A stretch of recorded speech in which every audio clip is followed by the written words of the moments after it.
అయితే డాక్టర్ గారు ఇంకోటేంటంటే ఇది జేఎన్-1 అన్నారు గదా! ఇప్పుడు కోవిడ్ అది. యెస్. సో, అది ఎలా ప్రభావం చూపిస్తుందంటారు? ఒక మనిషి బాడీ పైన ఎలా ప్రభావం చూపిస్తుంది? ఏ కోవిడ్ వేరియంట్ అయినా సరే మల్టీ సిస్టమ్ ఇన్వాల్వ్‌మెంట్ ఉంటుందండి. అది లంగ్ మీద మెయిన్‌గా యాక్ట్ చేస్తుంది. బ్లడ్‌లో ఇన్వాల్వ్‌మెంట్ ఉంటుంది. అబ్డోమెన్ పొట్ట మీద ఇన్వాల్వ్‌మెంట్ ఉంటుంది. కొన్ని కండిషన్స్‌లో హార్ట్‌కి గాని, బ్రెయిన్‌కి కానీ కూడా స్ప్రెడ్ అయ్యే అవకాశం ఉంటుంది. మెయిన్‌గా రెస్పిరేటరీ సింప్టమ్స్ లంగ్ మీద ఇన్ఫెక్షన్. ఎందుకంటే మనకి మోస్ట్ ఆఫ్ ద టైమ్ ఈ వైరస్ అనేది గాల్లోనే స్ప్రెడ్ అవుతాయి. అంటే ఏరోజాల్ స్ప్రెడ్ అంటాం. పర్సన్ టు పర్సన్ గాని, కాంటాక్ట్ సర్ఫేస్ టు పర్సన్ గాని స్ప్రెడ్ అవుతాయి. ఆ స్ప్రెడ్ అయినప్పుడు ఫస్ట్ మీకు ల్యాండ్ అయ్యేది లంగ్స్‌లో గాని, అప్పర్ ఎయిర్వేలో గాని ల్యాండ్ అవుతుంది. కాబట్టి సింప్టమ్స్ అన్నీ కూడా లంగ్ రిలేటెడ్ గాని, అప్పర్ ఎయిర్వేలో ఉంటాయి. సింప్టమ్స్ ఆల్రెడీ మనం చెప్పుకున్నాం. అలాంటి సింప్టమ్స్ రావచ్చు.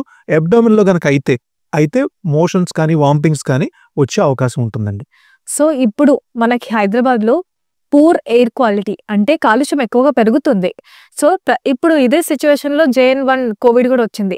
సో, ఈ పూర్ ఎయిర్ క్వాలిటీ వల్ల హైదరాబాద్‌లో కేసెస్ ఎక్కువగా అయ్యే ఛాన్సెస్ ఉన్నాయంటారా? ఇది మంచి ప్రశ్న అండి. పూర్ క్వాలిటీ ఉన్నప్పుడు ఎప్పుడైనా సరే అది risk factor for poor health ఎవరికైనా సరే లంగ్ ఉన్న వాళ్ళకి.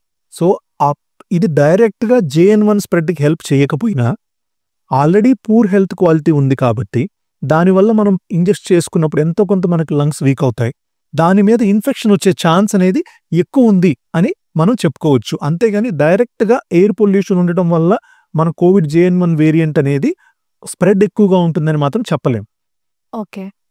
అయితే ఇప్పుడు ప్రపంచ ఆరోగ్య సంస్థ ఏదైతే ఉందో జేఎన్-1 గురించి ఇప్పుడు ప్రెజెంట్‌గా ఏమైనా సూచనలు చేసిందా? తగిన జాగ్రత్తలు తీసుకోవాలి కానీ ఇంకా తదితర విషయాలు ఏవైనా? WHO గాని, మన నేషనల్ ఇండియన్ గవర్నమెంట్ గాని, స్టేట్ గవర్నమెంట్ గాని ఇప్పుడు చెప్పేది ఫస్ట్ మాట ఏంటంటే పబ్లిక్‌కి పానిక్ అవ్వొద్దు. Don't panic. కంగారు పడొద్దు, భయపడొద్దు. First point. And Covid appropriate behaviour follow అవ్వండి. ఎక్కడ బసెస్ కానీ, రైల్వే స్టేషన్స్‌లో గాని డిస్టెన్స్ మెయింటైన్ చేయడం గాని, హ్యాండ్ వాష్ చేసుకోవడం గాని ఫాలో అవ్వండి.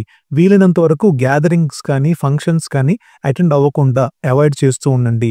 ఇలాంటి ప్రికాషన్స్ అన్నీ ఫాలో అవ్వండి. అండ్ లాస్ట్‌లో ఏం చెప్తుందంటే WHO ఇది మేజర్ పబ్లిక్ హెల్త్ ప్రాబ్లం కాదు ఈ రోజు వరకు. సో, మీరు అన్నెసెసరీగా పానిక్ అయ్యి ఇదేదో జరిగిపోతుందని భయపడాల్సిన అవసరం లేదు. సింపుల్ ప్రికాషన్స్ తీసుకొని మనము దీంట్లో నుంచి బయటపడే అవకాశం చాలా ఎక్కువగా ఉందండి.